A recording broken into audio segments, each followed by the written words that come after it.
Welcome back and thanks for watching Devin's Dugout on NBC 5 News at 6. I'm Devin.e.gooden. Tonight we're breaking down college football playoffs. The selection committee has narrowed it down to the 4 teams that will fight for this year's national championship trophy in January. So let's take a look at this year's bracket.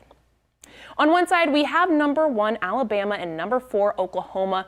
Much to my own dismay, Alabama showed their star power against the Georgia Bulldogs during the SEC championship game, and the highest rated regular season game on any network in 7 years.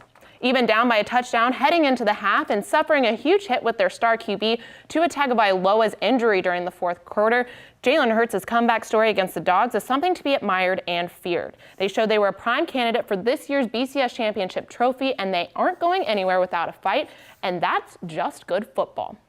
And now to take a look at their Orange Bowl opponent, Oklahoma. The Sooners are the only ones in the championship bracket with a less than stellar record. However, they shouldn't be underestimated. Oklahoma has one of the most dominant offenses in college football history, but some critics say the caliber of their schedule was what earned them those numbers. But here's the problem with the Sooners. Their offense outweighs their defense. And you know what they say, offense scores points, but defense wins games. If the Sooners can't come up with some reasonable stops to Alabama's power on the offensive side, the game will be decided from the first Roll Tide roll.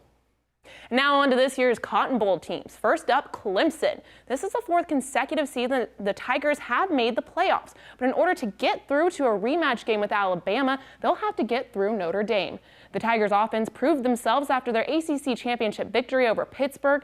At the end of the season, Clemson had outscored their opponents 400-94, but it seems that their defense may have their work cut out for them. These teams pretty evenly matched, so it won't be a cakewalk some are predicting for the Tigers.